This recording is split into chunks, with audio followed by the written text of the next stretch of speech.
आपको पता है कि आवाज हमेशा कैसे देनी है? गुड आफ्टरनून का reply, good afternoon student.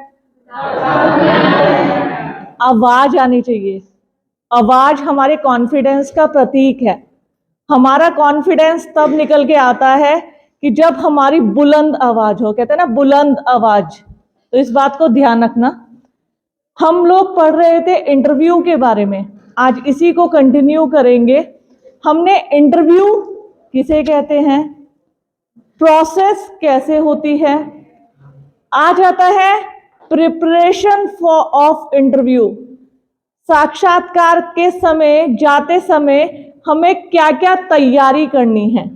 Process हमने जान लिया क्या क्या प्रोसेस होती है, लेकिन जाने अनजाने हम छोटी छोटी भूल कर बैठते हैं, और वो भूल क्या होती है, हमारा सारा इंटरव्यू को खराब कर देती है और हमारा फाइनली सिलेक्शन नहीं हो पाता है। पिछले कुछ जो क्लासेस इंटरव्यू के बारे में मैंने आप लोगों की ली है, उसमें मैंने तुमसे अपने पर्सनल एक्सपीरियंस भी शेयर किए थे, बताया था। कुछ बच्चों से तुमको कॉल पे सुनवाया भी था कि उनको क्या क्या परेशानी आई, या मैंने उनको क्या क्या प्रिपरेशन करवाई थी इंटरव्यू के लिए। तो आज इसी प्रिपरेशन को हम कंटिन्यू करेंगे कि इंटरव्यू देते जाते समय हमें किन किन बातों का ध्यान रखना चाहिए। देखिए, figure out what to wear. सबसे पहले मैंने बताया था, जब ड्रेस फॉर सक्सेस बताया था ना, हमारे आउटफिट जो होते हैं हमारी पर्सनैलिटी में 4 चांद लगाते हैं। तो अब हमारी जो पर्सनैलिटी है, कई बार हम शादी विवाह उत्सव, तुम उनके लिए कपड़े तैयारी करते हो। घर में दीदी की शादी है तो हमने कपड़े बनाए हैं, बनाते हो ऐसे? नहीं, जो मिलता है वही पहन के चले जाते हो, है ना। ज्यादातर बच्चे क्या करते हैं, पहले से तैयारी करते हो कि मुझे क्या पहनना है। सबसे पहले साड़ी पहननी है, लहंगा पहनना है, बॉयज का तो जीन्स पहननी है, सूट पहनना है, फॉर्मल्स पहनने हैं। इस तरीके से हम तैयारी करते हैं। तुम भी करते होंगे, मैं भी करती हूँ। कई स्पेशल इवेंट होता है, कॉलेज में फेयरवेल पार्टी होती है, तो मेरा ड्रेस जो होता है मैं सोचती हूँ कुछ यूनिक सा लगे। घर पे दीदी की शादी है या छोटी सिस्टर की शादी थी जब, तो मुझे लगा था मैं ऐसा आउटफिट पहनूं कि थोड़ा यूनिक सा लगूं, हटके लगूं, प्रोफेसर ना लगूं, गर्लिश लुक आए। समझो मेरी बात।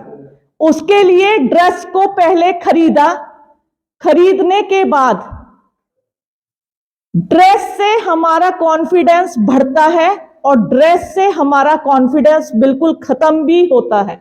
ये फैक्ट है, ध्यान रखना मेरी बात को। जो हम अपने आउटफिट पहनते हैं, या तो वो हमारा कॉन्फिडेंस लबालब भर देंगे, या फिर अगर आउटफिट हमें जच नहीं रहा है, कहीं से कसा हुआ है, या वो कलर हमारे फेस कॉम्प्लेक्शन से, हमारे मेकअप से मैच नहीं हो रहा है, तो हमारा कॉन्फिडेंस बिल्कुल चला जाता है, मूड ऑफ हो जाता है। यही बात मैं तुमसे बताना चाह रही हूं। कभी भी ऐसी गलती मत करना कि तुम्हें इंटरव्यू देने जाना है और इंटरव्यू देने जाने के लिए तुमने सारी तैयारी कर ली, पर तुमने ये डिसाइड नहीं किया कि तुम्हें पहन के क्या जाना है। तो मेरी तरफ से सबसे पहले अपनी ड्रेस को तैयार करो और उस ड्रेस को कम से कम 2 या 3 बार पहनो। आप साड़ी लाए हो, नई साड़ी लाए हो, मैंने कहा था ना, अगर आप सिविल सर्विसेज के इंटरव्यू के लिए जा रहे हैं या किसी बड़ी सरकारी नौकरी के लिए इंटरव्यू देने जा रहे हैं, तो लड़कियां खास तौर पर साड़ी पहने और लड़के फॉर्मल्स पहने। ये मैंने आप लोगों को बताया था। लेकिन जो आप फॉर्मल्स या साड़ियां खरीद के लाएंगे या सूट भी पहनते हैं, तो कम से कम 2-3 बार उसको पहने, फिर देखें आप उसमें कैसे लग रहे हैं। किसी व्यक्ति से, सामने वाले से बोले, अब मुझसे कुछ प्रश्नों को पूछिए बैठकर।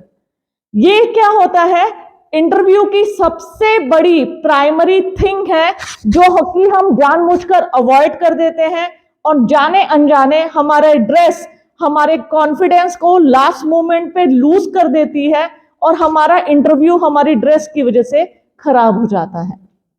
तो इस चीज को ध्यान रखना, कभी भी ऐसी गलती मत करना कि हमारी जो ड्रेस है वो हमारे इंटरव्यू पे बैड इफेक्ट डाले। ड्रेस और आउटफिट कम से कम आप पहनकर शीशे में अपने आप को देखें, चले फिरें। फॉर एग्जाम्पल, तनु मैडम ने बोला था कि सिविल सर्विसेज के लिए साड़ी पहन के जाना। जिंदगी में तुमने साड़ी नहीं पहनी है, ठीक है। अब चूंकि मैडम ने कहा था इंटरव्यू है, साड़ी पहनना, फॉर्मल्स पहनना, लेकिन जब तुमने जिंदगी में वो पहने ही नहीं है और तुम इंटरव्यू के समय पहन के चले गए, पता चल रहा चलने में कठिनाई आ रही, वो ऐसे उठ रही ऐसे। कई लड़कियों को मैं देखती हूँ जब वो साड़ियां या वो पहनती है तो वो ऐसे करके इसको पकड़ लेती है, बैड इफेक्ट डालती है। कई बार कोट पहन के लड़के टाई कसते रहते हैं, ऐसे ढीली, ऐसे घुटन हो रही है। ये सब चीजें बैड इफेक्ट डालती हैं। इससे बचने के लिए मैंने फर्स्ट पॉइंट लिखा है, figure out what to wear. सबसे पहले ये डिसाइड कर लीजिए आपको पहनना क्या है और उसको पहनने की प्रैक्टिस कर लीजिए 2 दिन पहले। 2 दिन तक पहन लीजिए, कुछ क्षण के लिए पहन लीजिए, 1 घंटे के लिए पहन लीजिए। अपने आप को बैठने और उठने में ये फील कीजिए कि आप कंफर्टेबल हैं कि नहीं। आया समझ में?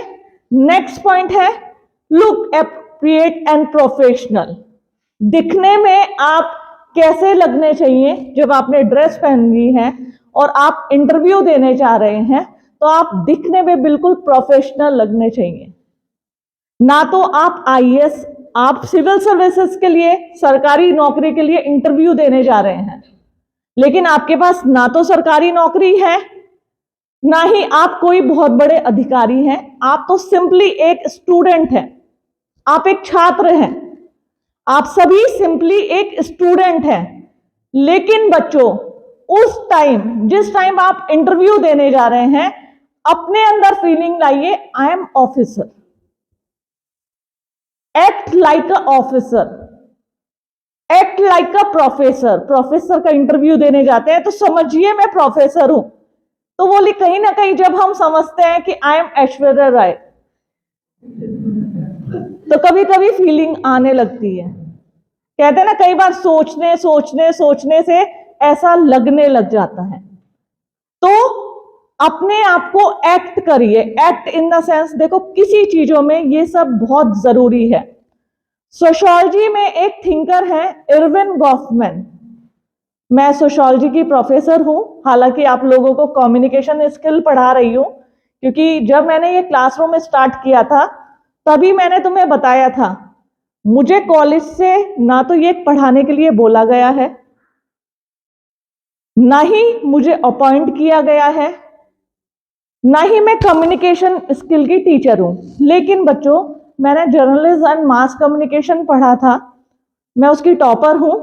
मैंने वहां कम्युनिकेशन स्किल बहुत अच्छे से पढ़ा हुआ है। तो मेरे दिमाग में आया, मेरा सिलेबस कंप्लीट हो गया है सोशियोलॉजी का, तो क्यों ना मैं अपने बच्चों को जो मेरे पास नॉलेज है वो तुम्हें डिस्ट्रीब्यूट कर दूं, क्योंकि ये नॉलेज तुम्हारे आगे आने वाले एग्जामिनेशन में तुम्हारे काम आएगी। बाकी मुझे कुछ नहीं मिल रहा है, ठीक है। बस ये है, मुझे ये खुशी है आप लोग मुझसे जुड़े हुए हैं, आप सभी लोग। मैं वीडियो बनाती हूँ, वीडियो मैंने यूट्यूब पे अपलोड किया है, मैंने मोनेटाइज ही नहीं किया है। कोई सोच रहा है मैडम के सब्सक्राइबर हैं, पैसे मिलते होंगे, नहीं, मैंने मोनेटाइज नहीं किया। लेकिन हाँ, मुझे क्या अच्छा लगता है जब तुम्हारे कमेंट, कुछ बच्चों के मैं कमेंट्स देखती हूँ अपनी वीडियोस पे, वो मुझे मोटिवेट करते हैं। भाई मैं भी तुम्हारी तरह एक साधारण व्यक्ति हूं, मुझे भी मोटिवेशन चाहिए। और मोटिवेशन में तुमसे कोई गिफ्ट नहीं चाहिए, कुछ नहीं चाहिए, कुछ शब्द चाहिए, ठीक है। जैसे आज कल ही मैंने एक लड़की का वो देखा था मैसेज, वो मैं नहीं जानती किस कॉलेज की है, उसने लिखा था, मैडम आपकी वीडियो से मुझे बहुत कुछ सीखने को मिला है, आप जैसी एचओडी तो मैंने देखी नहीं। फिर उसने अपनी पूरी व्यथा इतनी लंबी चिट्ठी लिख रखी है कि हमारे कॉलेज में मेरी एचओडी है, वो इतनी घमंडी है, वो बात ही नहीं करती है, 2 साल से उन्होंने एक डेफिनेशन तक नहीं पढ़ाई है। वो है, मैं तुमसे शेयर करूंगी आज। सिर्फ इसलिए नहीं, मैं देखो, सब अपने आप में परफेक्ट होते हैं। मेरे कॉलेज में पढ़ाने वाले सारे प्रोफेसर मेरी नजर में सुपर्ब है, ठीक है। हर व्यक्ति अपने आप में परफेक्ट होता है, लेकिन मेरा जो खुद का वो है नजरिया, या मेरा खुद का जो वे ऑफ टीचिंग, मैं अब सोचती हूँ कि हाँ है, मैं पढ़ा सकती हूँ या मैं कर सकती हूँ, तो मैं कर रही हूँ। तो बीच में इस बात को इसलिए कह रही हूँ, शब्दों से मुझे मोटिवेट करते रहा करो। जब मैं वीडियो डालती हूँ, कम से कम तुम नंबर ऑफ स्टूडेंट मुझे मोटिवेट करोगे, तो आगे क्या पता मैं तुम्हें कोई और टिप्स दे दूं या कुछ और ऑप्शन बता दूं।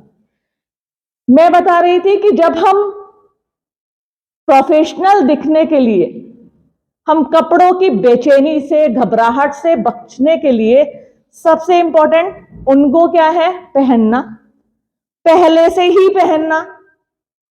और ये सिर्फ इंटरव्यू के लिए नहीं है। तुमने कहीं शादी पे जाना है, खास तौर पे ऐसी शादी जो तुम्हारा सपना, मेरी दीदी की शादी, और मुझे ये शादी मेरा सपना थी बचपन से, जब मेरी दीदी की शादी होगी मैं ऐसे, उस ड्रेस को पहले पहनकर देख लो कि कहीं कोई प्रॉब्लम तो नहीं। लास्ट मोमेंट की कठिनाइयों से, प्रॉब्लम से बचने के लिए उन सब चीजों को पहले से वियर किया जाता है।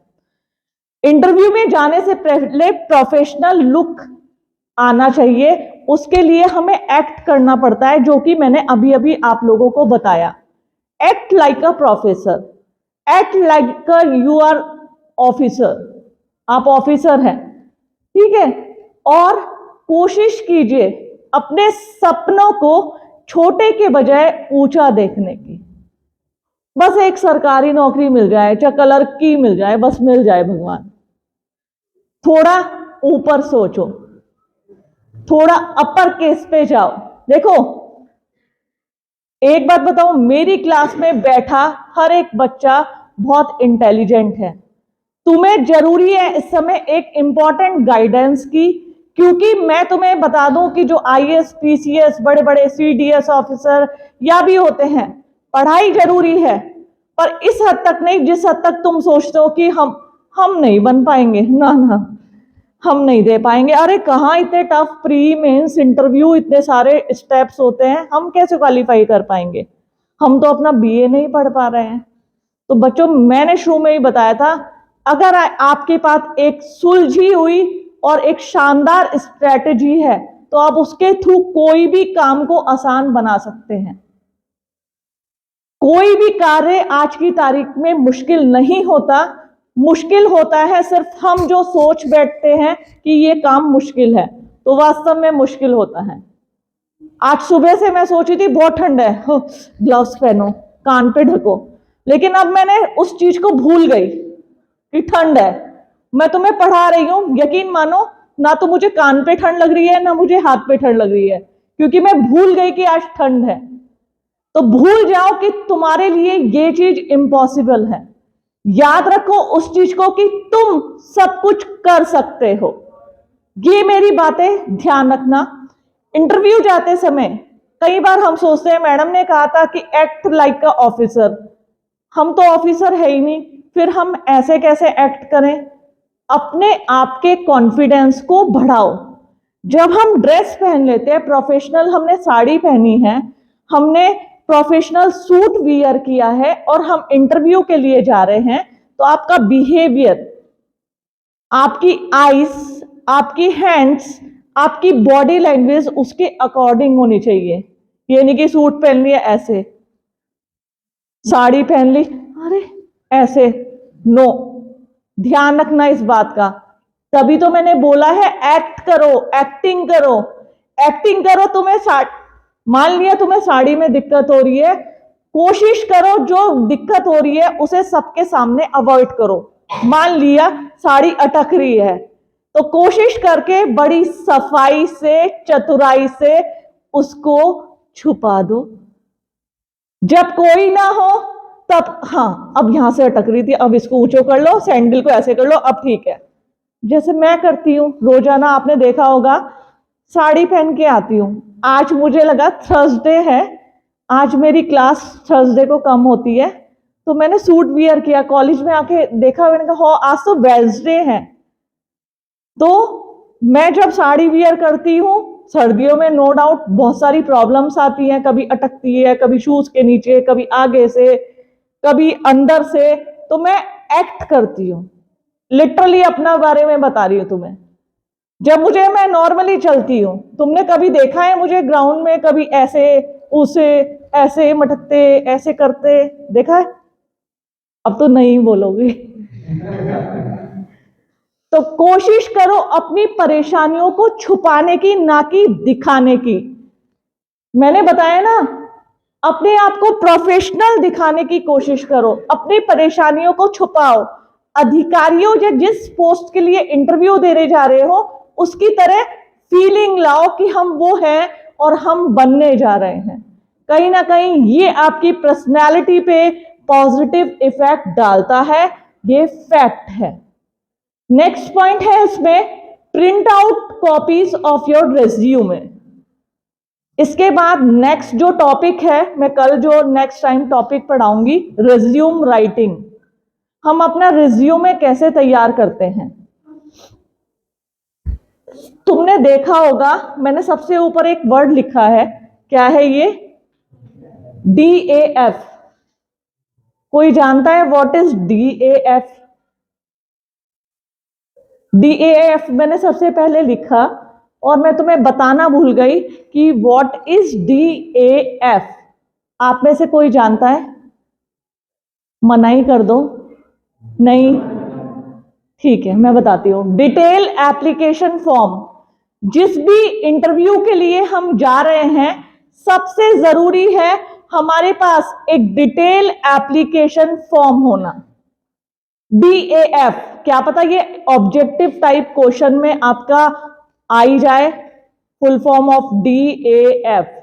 तो डिटेल एप्लीकेशन फॉर्म।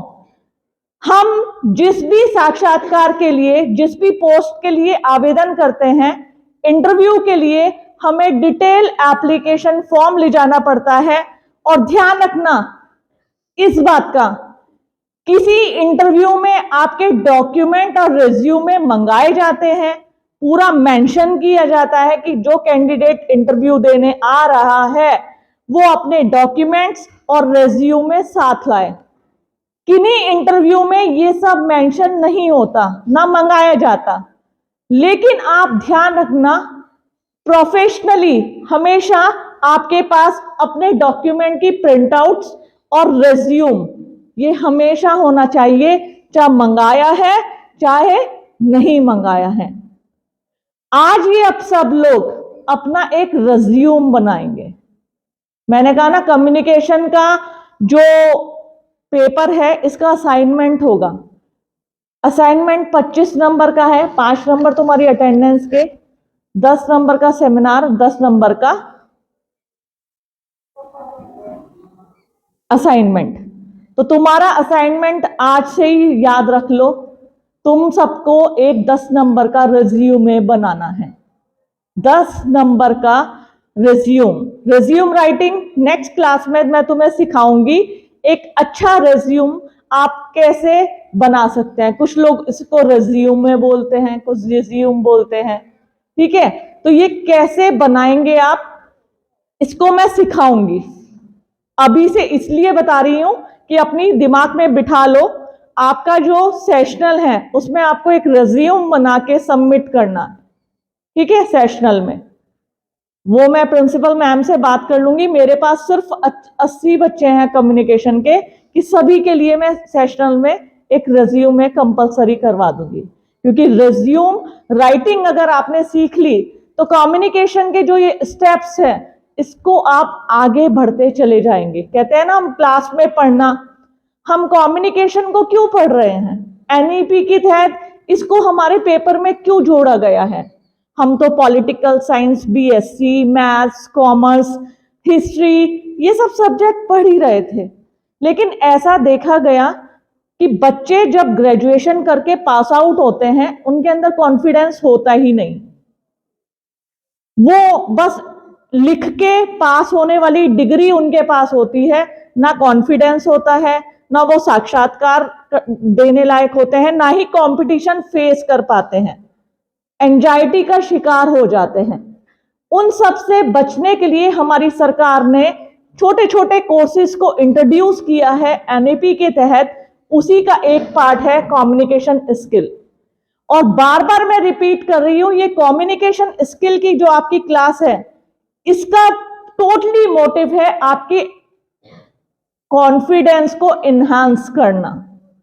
जो आपका कॉन्फिडेंस है, आप बात नहीं कर पाते, आपस में खूब बात करोगे।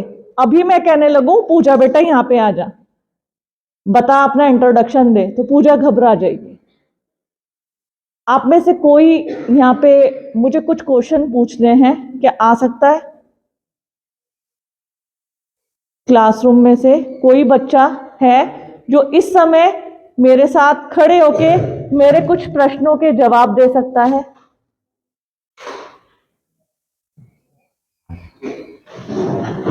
दो नोट के आओ, धीरे से आजा बेटा, फटाफट आजा।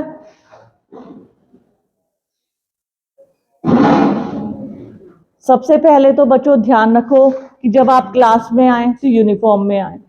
मुझे वो बच्चे बेहद पसंद हैं जो यूनिफॉर्म पहनते हैं। समझो, यूनिफॉर्म अच्छी लगती है।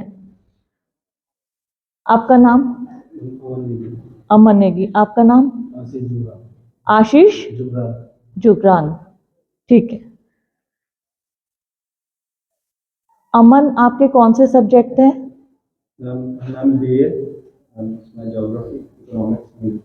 कौन सा सब्जेक्ट सबसे ज्यादा पसंद है? ज्योग्राफी। क्यों?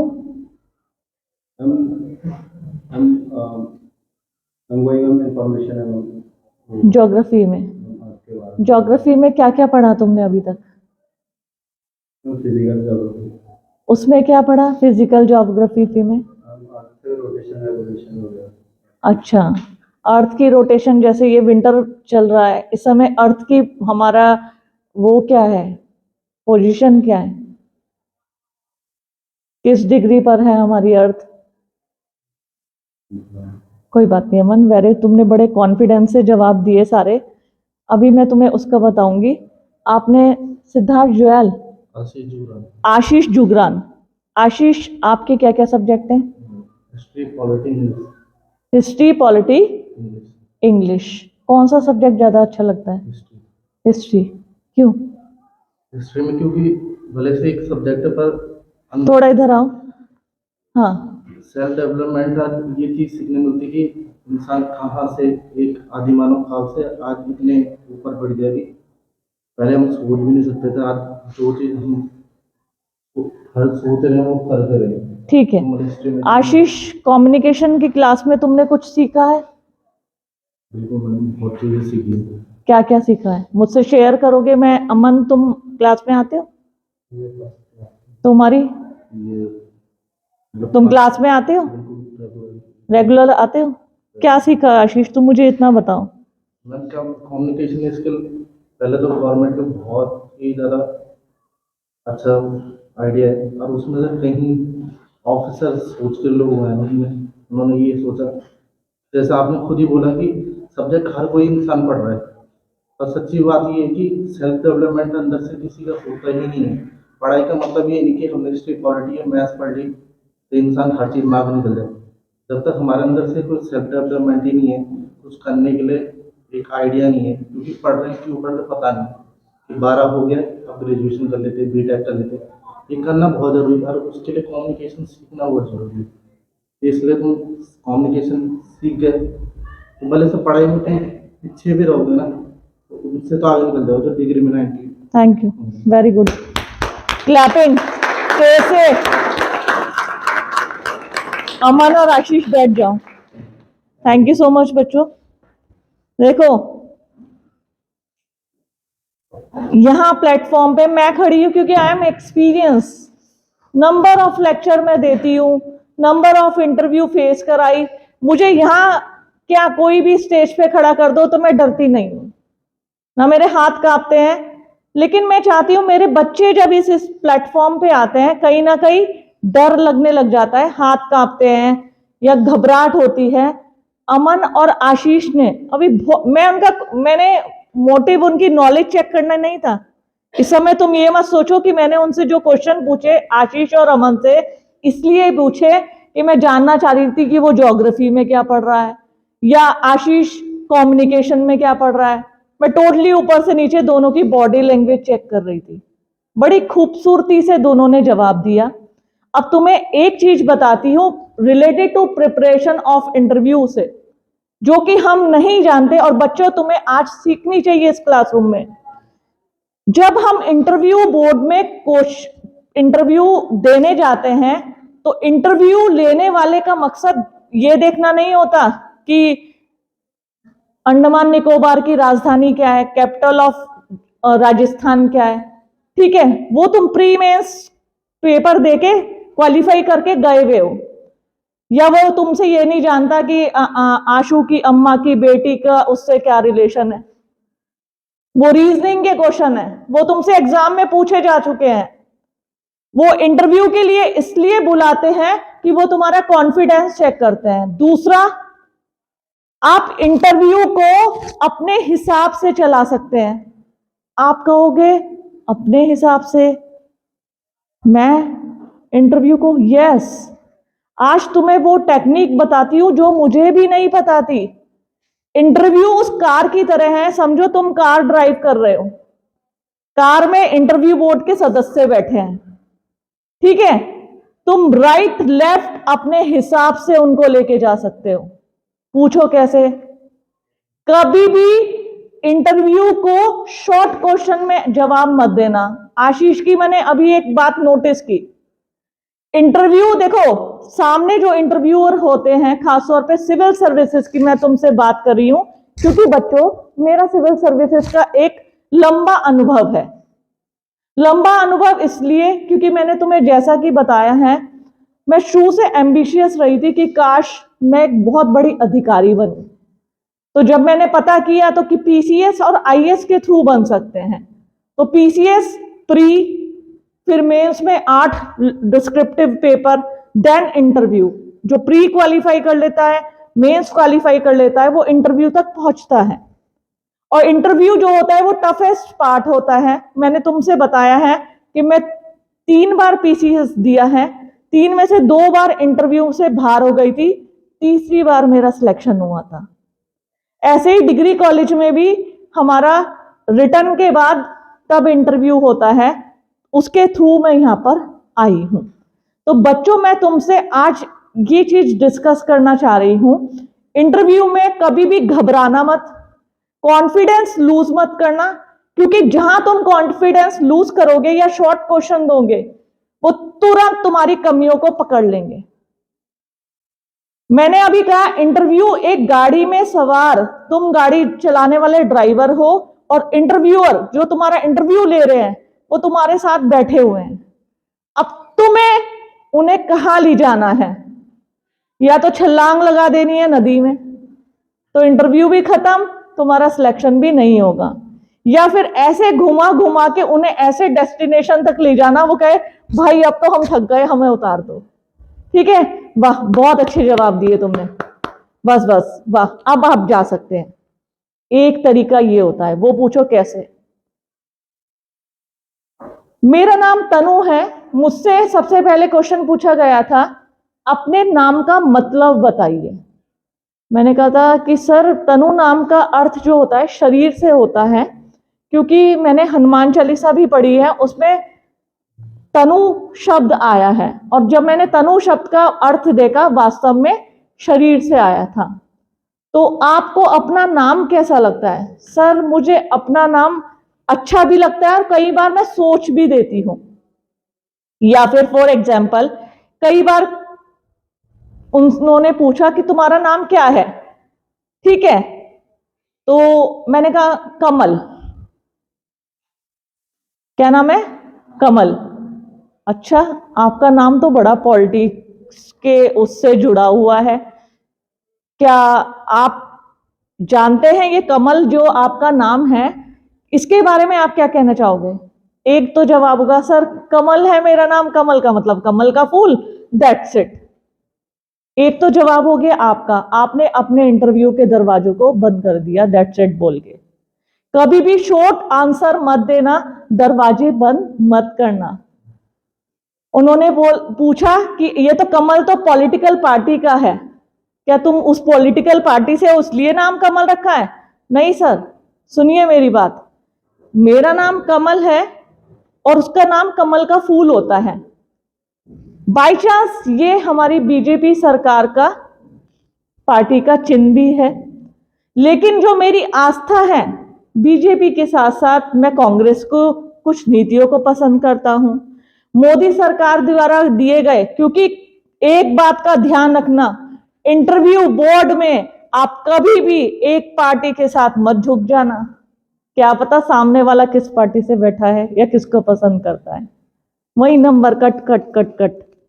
सर मुझे इसकी भी नीतियां अच्छी लगती है मोदी सरकार की, मोदी जी ने मेक इन इंडिया या इस तरह के प्रोजेक्ट किए जो हमें बहुत पसंद है। मुझे आपकी नीति भी पसंद है, आपने जिस हिसाब से दिल्ली में स्कूल अस्पताल के बारे में काम किया है, मुझे कांग्रेस की नीतियां भी पसंद है, इसलिए मैं कमल मेरा नाम है, लेकिन उसका उद्देश्य यह नहीं है कि मैं कमल या बीजेपी की पार्टी से हूं। कहने का मतलब सिर्फ इतना है, आप अपने इंटरव्यू को अपने हिसाब से मोड़ सकते हैं, ले जा सकते हैं क्वेश्चन के आंसर को। जैसे मुझसे पूछा गया था बीआरओ क्या है, एकदम मुझे याद आया बॉर्डर रोड ऑर्गेनाइजेशन, सीमा सड़क संगठन। ठीक है, एक सीमा सड़क संगठन, आप इसके बारे में जानती हैं? देखिए, सबसे पहले अगर आपको नहीं आता है तो सिंपली सॉरी बोल के मना कर देना, फालतू में उलझना मत कि सर हाँ आता है, अभी बता रही हूं मैं, हाँ आता तो था सर, वो याद नहीं आ रहा, ऐसे मत करना। अगर आता है तो ही बताना, एक्ट इतना भी मत करना कि वो ओवर एक्टिंग हो जाए। मैंने कहा था, तनु मैडम ने कहा था एक्टिंग करना, तो हमने एक्टिंग कर दी, हाँ हमें आता है, वो एक्टिंग तब्दील हो गई ओवर एक्टिंग में, ऐसा मत करना। ठीक है, जो आते हैं आंसर, और खास तौर पर ऐसे प्रश्नों के उत्तर जरूर देना कि आप उत्तराखंड के बारे में क्या जानते हैं, बताइए। तुम चाहो तो अपना इंटरव्यू शानदार कर सकते हो। उन्होंने उत्तराखंड के बारे में कि आप उत्तराखंड से हैं, उत्तराखंड के बारे में आप क्या जानते हैं, आप इसमें पूरा लपेट दो। और यदि तुमने, चूंकि हम प्री मेंस दे के जाते हैं, इतना तो हमें नॉलेज होती ही है सब्जेक्ट के बारे में। सर उत्तराखंड मेरी नजरों में भारत का सबसे सुंदर, सबसे स्वास्थ्य की दृष्टि से शुद्ध और सबसे तीर्थ नगरी में धार्मिक राज्य है। अच्छा, धार्मिक राज्य है, काउंटर क्वेश्चन निकलेंगे, धार्मिक किस हिसाब से? सर यहाँ बद्रीनाथ, केदारनाथ, यमुनोत्री, गंगोत्री, एक तो 4 धाम है, असंख्य मंदिरों की नगरी ऋषिकेश और हरिद्वार को बोला जाता है। सिर्फ मैं इसलिए तुम्हें बता रही हूं, इंटरव्यू हम अपने हिसाब से ली जा सकते। और ठीक है, मॉक टेस्ट जरूर लेना। मॉक टेस्ट क्या होता है? जाने अनजाने, खुद वो बार बार रिपीट कर रही हूं, जब मेरे हस्बैंड या मेरे घर में मेरी नंद रहती है, मैं उसी से कहती थी कि बेटा मेरा मॉक टेस्ट लेना, मैं ऐसे करके फाइल पकड़ती थी और ये लगता था कि मैं इंटरव्यू देने जा रही हूं। मे आई कम इन मैम? कम इन आइए। मैंने कहा था ना, हमेशा पूछना है, फिर कैन आई सिट? मैडम मैं बैठ सकती हूँ? हाँ हाँ बैठिए बैठिए, बिना पूछे तो कोई काम करना ही नहीं है। और फिर मैम नमस्ते, सर नमस्ते, सर नमस्ते, सबको विश करना है। हमारे यहाँ वाइवा होते हैं एमए में, मुझे एमए के स्टूडेंट को बताना पड़ता है कि तुम लोग जो वाइवा लेने बाहर से एग्जामिनर आ रहा है, प्लीज उनको विश जरूर कर देना। वो कहते हैं आपके बच्चे तो विश ही नहीं करते हैं, कुछ लड़कियां शर्मावट में। मैडम आ जाए, विश करिए ना। विश सबसे पहले देखो, आपकी विश, आप सोचते हो आप कैंपस में घूम रहे हो, तनु मैडम तो हमें जानती नहीं है, मैडम आगे से निकल गई। मुझे एक एक बच्चे की शक्ल, एक एक बच्चा पता रहता है ये क्लास में आया था या आता है। और तुम पतली से चुपके से नजरें बचा के निकल गए, मैंने वो भी देख लिया। विश करने में कुछ नहीं जाता, कॉन्फिडेंस बढ़ता है, ये मान लो। विश जरूर करना, चाहे इवन तुम्हारे मम्मी पापा क्यों ना हो। हम शर्म में मम्मी को नमस्ते मौसी को कर देंगे, जो बाहर से गेस्ट आते हैं उनको कर देंगे, मम्मी पापा को नहीं करते। अपने कॉन्फिडेंस को इन्हांस करो, बढ़ाओ, ये मत शर्माए। अब वो टाइम नहीं रहा है शर्म का कि नहीं हमें नमस्ते नहीं करनी है। अपने कॉन्फिडेंस को बढ़ाओ।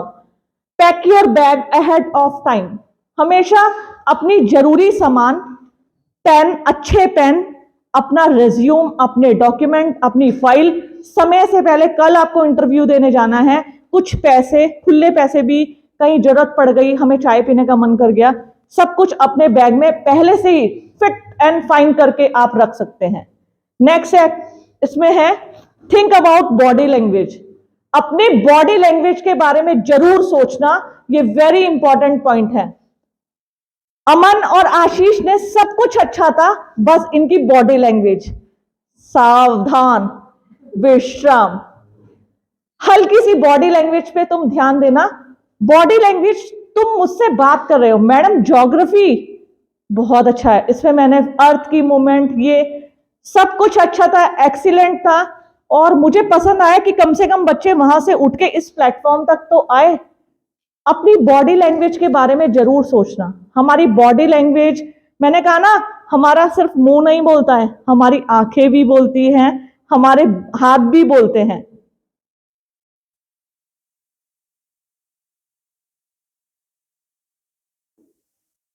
हाथ बोलते हैं, हमारी आंखें बोलती हैं। मैं हंस रही हूं तो आंखों में चमक, अभी मैं कुछ सोच रही होंगी, आंख बोल रही है ना। अच्छा, अब मैं ऐसे करने, स्टेयर कर रही हूं, घूर रही हूं, मैंने मुझे गुस्सा आया इसके ऊपर। हमारे मुंह के साथ साथ हमारी आंखें, हमारे हाथ सब कुछ बोलते हैं। इंटरव्यू के समय आपको सबसे ज्यादा वर्कआउट करना है अपनी बॉडी लैंग्वेज पे। हमारी बॉडी लैंग्वेज हमारे पूरे कैरेक्टर को बाहर निकाल देती है। बच्चा कितना कॉन्फिडेंट है, कितना अच्छा। अगर मैं तुमसे ऐसे करके पढ़ाऊं, सर्दी हो रही, जेब में हाथ डाल के, बच्चों इंटरव्यू जो है ना, मैं बताती हूँ तुम्हें, इंटरव्यू कई टाइप का होता है। हाथ बहुत जरूरी है, हमारे मुंह के साथ साथ हमारे हाथ बोलते हैं। तो think about your body language. इन सब स्टेप का आपको प्रिपरेशन ऑफ इंटरव्यू, जब आप साक्षात्कार की तैयारी कर रहे हैं, बहुत अच्छे से ध्यान रखना है। बच्चों आज इतना ही कराऊंगी क्योंकि आपकी नेक्स्ट क्लास का टाइम हो गया है। नेक्स्ट टाइम मैं आपको रिज्यूम राइटिंग, एक अच्छा रिज्यूम कैसे बना सकते हैं, और वो आपका सेशनल का, इंटरनल एग्जाम का क्वेश्चन भी है, रिज्यूम राइटिंग, नेक्स्ट टाइम पढ़ेंगे बच्चों। Thank you so much.